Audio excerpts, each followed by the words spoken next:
Isabel, tawagin mo muna si Maria Clara. Sige, sandali lamang, Santiago. Clarita, iha, pinapatawag ka niyong ama. Bakit raw po, Tia? Hindi ko alam, basta't puntahan mo na lang.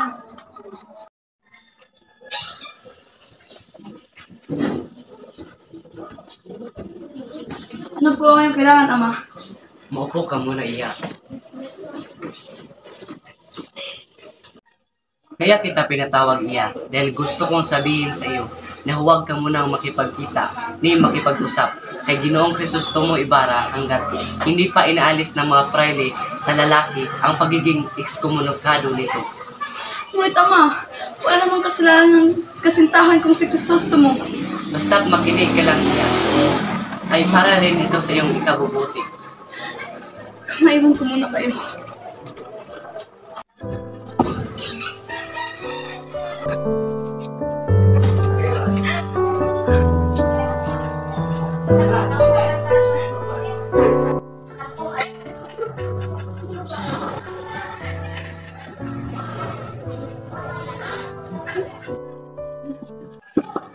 Iha, papasok kami.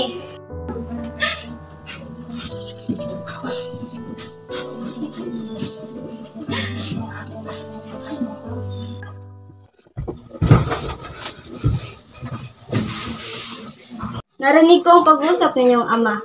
Huwag kang mag-alala dahil madali lamang mapapatawad si Crisostomo sapagkat nawalan lamang ng malay si Padre Damaso at hindi nasugatan. Oo nga, Maria Clara. Tutulungan ko kayong magkausap ni Ginoong Crisostomo Ibarra. Maria Clara, anak! Anding, pakibuksan muna.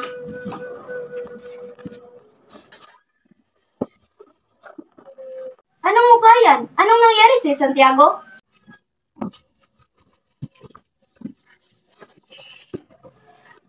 Galing ako sa kumbento. Sinabihan ako ni Padre Damaso na sirain ang kasunduan ng pag-iisang dibdib nila Maria Clara at Crisostomo. Kung hindi daw ako susunod, ay paparusahan ako. Hindi lamang dito sa lupa, kundi sa kabilang buhay. Maging si Padre Sibayla na ang nagsabing huwag tanggapin si Crisostomo dito at ang 15,000 kong utang sa kanya na huwag ko nang babayaran. Pinamili nila ako kung ano ang mahalaga, ang 50,000 piso o ang aking buhay at kaluluwa. Huwag kang umiyak, anak. Nakita ko lamang iyong ina nang siya'y umiyak, nung siya'y naglilihi pa sa iyo. At isa pa, may nakilala si Padre Damaso na kaniyang kamag-anak na nakatakdang dumating galing sa Europa. Yun daw ay mas narapat mong maging katipan. Ha? Anong nangyayari sa'yo, Santiago? Nahihibang ka na ba? Anong akala mo sa iyong anak? Para lang bang pagpapalit ng baro ang pagpapalit ng nobyo? Yun din ang nasa isip ko. Si Crisostomo ay mayaman. Samantalang ang mga Kastilang nagpapakasal ay para lamang sa salapi. Pero anong gagawin ko? Ako'y binalaan na maging ekskomunikado din, na sinusunog na ang kaluluwa dito pa lamang sa lupa.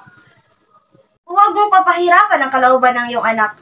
Bakit hindi mo sulatan ng arsobispo? Arsobispo ay praile din na walang pinakikinggan, kundi ang mga kapwa praile. Kaya anak, pigilan mo ang iyong pagluha. Dumating na ang Kapitan General at kailangan mo siyang pakiharapan. Masigit akong soyong palad kaysa sa iyo, pero hindi ako umiiyak.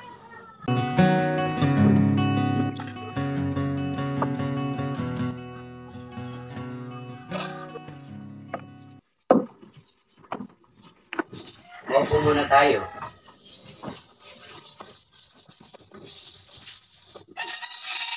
Ba ang lalagang ito, Santiago? Opo, yan ang nag-iisang anak namin ni Pia. O talaga ba, Santiago? Kapalad ang inyong mga magulang, iha. Marami na akong narinig na papuri sa inyo. Subalit, masigit kong pinasasalamatan ang inyong ginawa sa nangyari kaninang pananghalian. Ba't yung lahat, ngayon pa lamang ay pinusahan na ang amarang isang ulo ko. Makatay sa loob ng pinanggalan at wala nang may gan.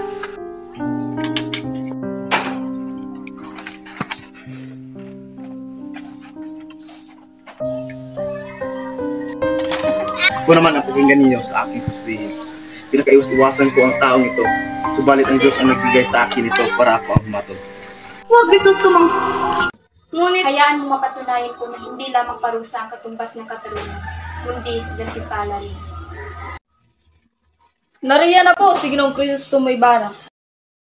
Karangalan kung muli kayong makaharap bago patuloy ang lisanin ng bayan ito.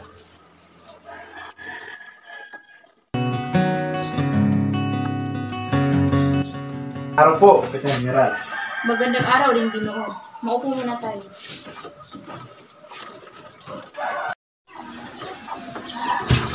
Nagagalak ako makita ka, Ginoong Krisostomo. Huwag mong pag-anilanganin ang pagbibigay ko ng katarungan. Ipanatag ninyo ang inyong mga kalooban. Malaking karangalan po. Hindi itong pagtanggap mula sa kamahalan. Nais kong imungkahi sa hari ng Espanya na kayo'y parangalan sa inyong mithiing makapagtayo ng isang paaralan. Napakaliit po ng aking nagawa. Kapag kaabalahan ng panahon.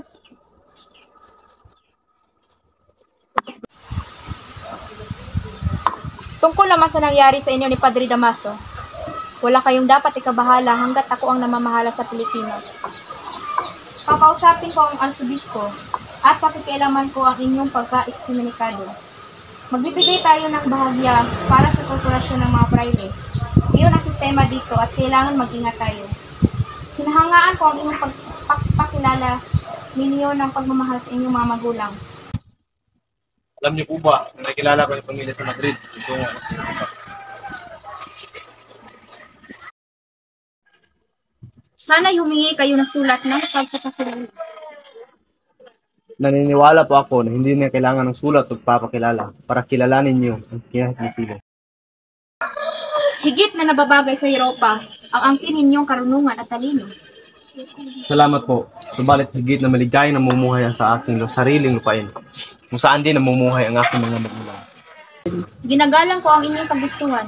O siya, puntahan mo muna inyong kasintahan na kayo makapag-usap. Sige po, maiwan ko muna kayo.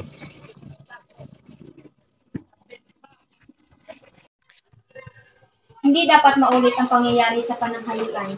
Pangalagaan mabuti ang kapakanan at kaligtasan ni Ginoong Krisostomo Ibarra. Bigyan siya ng kaluwagan sa kaniyang magagandang proyekto at layunin.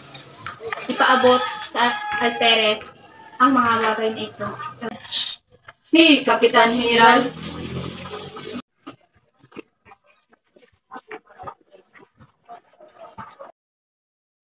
Uy, kanina'y pinupurihan ko ang iyong anak.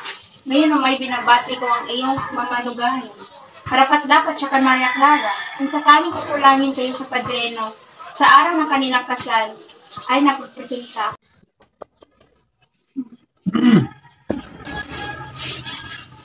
Pupunta kami sa dulaan ngayong gabi. Ano man yung nais sabihin ay isulat mo na lamang. Sige po, pakisabi po sa akin kasintahan, aalis na po ako. Sige.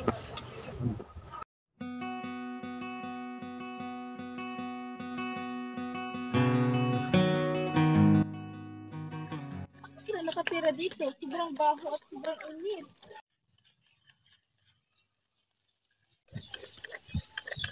Paluin mo nga na sombrero ang mga taong walang galang sa diborsyo. Kailangan turuan sila ng urbanidad katulad ng mga ginagawa ng kura at gwardiya sibil. Ano? Ayoko nga. Paano kung gantihan nila ako?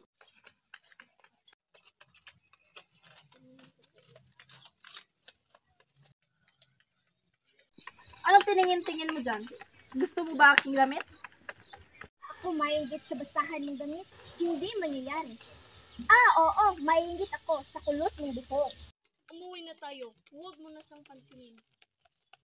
Hayaan mo turuan ko ng leksyon ang babaeng ito. Hindi mo ba ako kilala? Hindi mo ba alam na ako ay hindi taga-lalawigan at ako ay taga-Maynila? Hindi nakakapasok sa loob na aking pamamahay ang mga Alperes dahil hanggang sa may pintuan lamang sila. Siya nga ba? Dahil ang nakakapasok lang sa loob ng bahay mo ay isang pilantod? Ano sinabi mo? Labandera? Ang sabi ko, ayaw bang asawa mong Pinay at nagpapanggap na doktor ang nakakapasok sa iyong pamamahay? Wala siya. Anong nangyayari dito? Tumigil kayo. Napakalaking kahiya ng ikandulo ito. Alam, iuwi mo na ang iyong asawa doon, diborsyo. sa Manila para puntahan si Kapitan General. Sayang ang suot mong pantalon. Parang hindi ka lalaki. Alam mo naman ng pilay ako. Di ba ako nagsusukawak lang?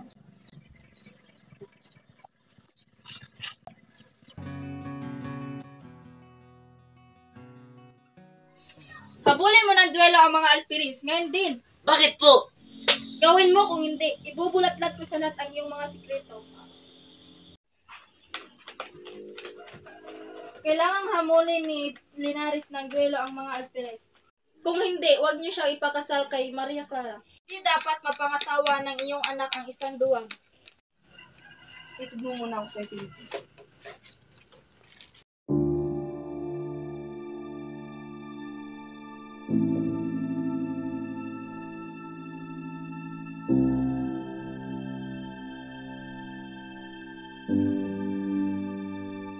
Malaki talaga ang nagagawa ng isang kamag-anak na nanunungkulan sa pamahalaan. Dahil dyan ay nakakapaglabas-masok sa loob ng palasyo ng Kapitan General. Una ko pa lamang nakita ay si Ibarra ay naniniwala na akong isa siyang filibustera. Ano pala ang sabi ni Kapitan General sa palagay ng Crisostemo Ibarra? Imanungkahin ng pinsan kong si Linares ni siya ay bitayin. Hindi! Huwag mo na ipagdahing sa aming pinsan. Ikaw ang tagapagpayo ng Kapitan General at Clarita, iha, ikaw talaga ang dinala namin dito. Mabuti naman at nagsisigit ka. Magandang araw po. Ang iyong ama at pamilya ay iniligtas ng iyong mga kilala. Kinapkop ng Diyos ang aking. Marahil nga, Clarita, ngunit lumipas na ang mga panahon ng himala. At kaya pumunta kami rito para pag-usapan ang mga hindi natapos na pag-uusap noon. Sige po, babalik muna ako sa aking silid.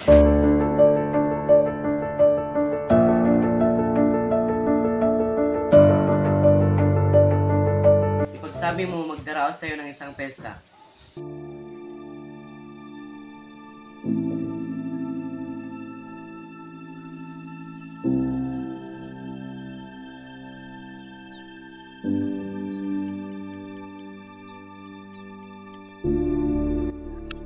Mukhang siyang tanga, kahit maganda siya. Bakit kaya siyang pinipili ng mga lalaki? Mayaman siya, ano pa? May kapalit agad. Abay, napakatilong babae. Marunong sa buhay at kitibalo din ang nakakagawa.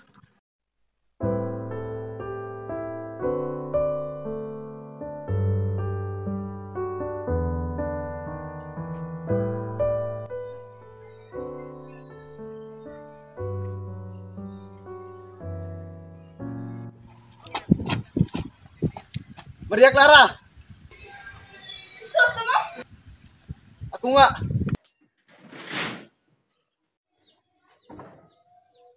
Isang taong itinuring na kaaway ng lahat. Si Elias ang nagtakas sa akin mula sa kaibigan kong ibinilanggo rin. Okay ng aking ina. Nangako akong paliligayahin kita kahit ano pa ang aking mga maging kapalaran. Pinag-alinlangan mo ang aking katapatan. Hindi kita masisisi. Patawarin sana ako ng alaala ng aking ina sa sasabihin ko sa iyo. Katupasan ko ito sa gitna ng aking karamdaman ang tunay kong pagkatao. Ang kinilala kong ama ay hindi ko tunay na ama. Hindi ako maaari mapakasal sa iyo sapagkat ibubunyag ang lihim na iyan. Matutuklasan ang kataksilan ng aking ina at masisira ang dangal ng aking kinilalang ama. Kailangan mo ng katibayan. Totoo ang lahat ng aking sinabi. May sulat na binili ng aking ina. Basahin mo na lamang at nang malaman mo na hinangad niyang mawala ako sa kanyang sinapupunan. Ibinigay sa akin ng taong nakakabatid ng aking lihim ang sulat na ito, kapalit ng inyong sulat sa akin. Totoong pinagtaksilan kita, ngunit alang-alang sa alaala ng aking ina, napilitan akong ipagpalit ng inyong sulat nang hindi ko alam kung saan nila iyon gagamitin. Wala na akong ibang gawin kundi ang magtiis upang patuloy na may tago ang lihim ng aking pagkatao. Kailangan ko makipag-isang dibdib upang hindi may bunyag ang aking lihim. Ngayon, ay magagawa mo pa kaya akong mahalin? Maria, isa kang anghel. Maligaya akong marinig na pinaniwalaan mo na ako. Maria, ikakasal ka na. Oo, yan ang gusto mangyari ng kinilala kong ama. Minahal at tinagaan niya ako kahit hindi niya naman tungkulin. Kahit bilang isang ganti, kailangan kong sundin siya. Ngunit hindi ko malilimutan ang naging sumpaan natin. Anong ibig mong mangyari? Madilim ang hinaharap. Ngunit gusto kong malaman mo na minsan lamang ako umibig at hindi na iyon maaangkin ni numan. Anong mangyayari sa iyo? Tumakas lamang ako. Hindi magtatagal at malalaman nila ito.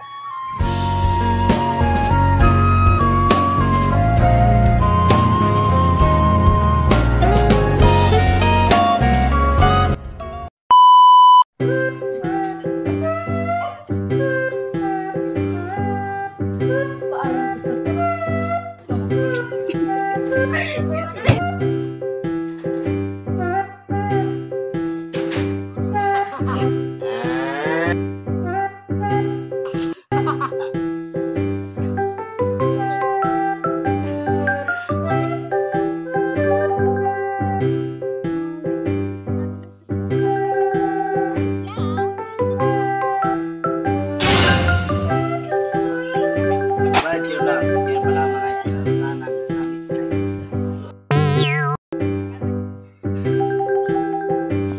Action! Danilo. Rodolfo.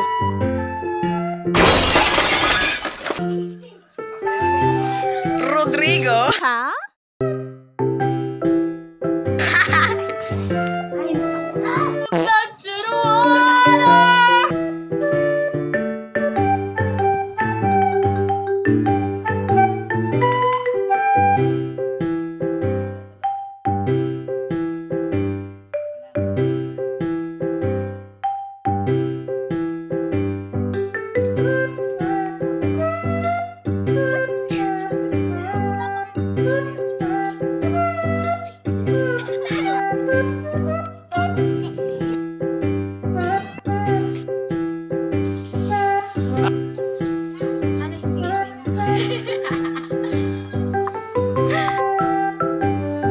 Action!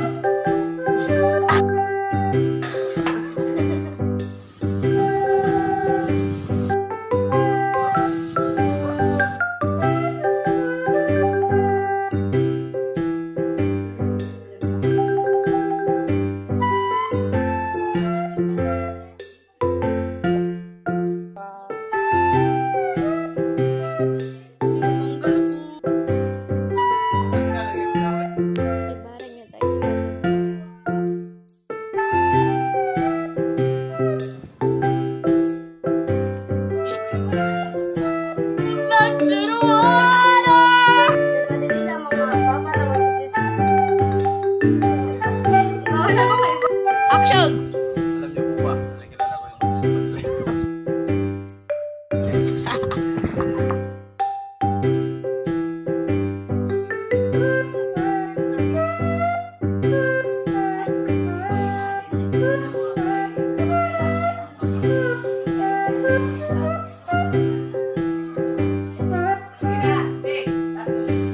Sunog! Ako lolo, Danilo. Stiel. Oh, baby. Grabe. Arigato. Challenge, wato dito. Red one, guys. Namat doon. Isa sabi na ka-nice nga lugar.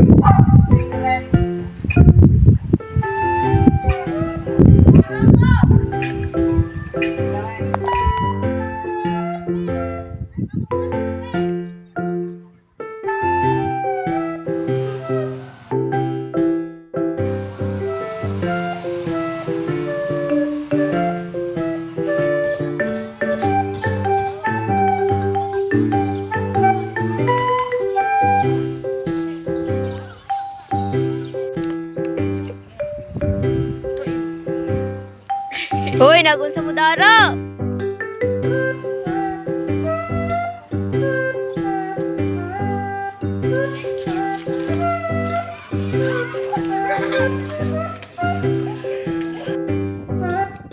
Ituan!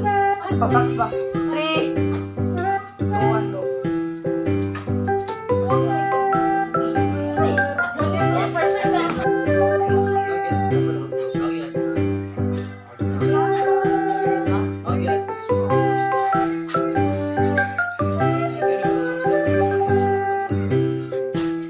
mag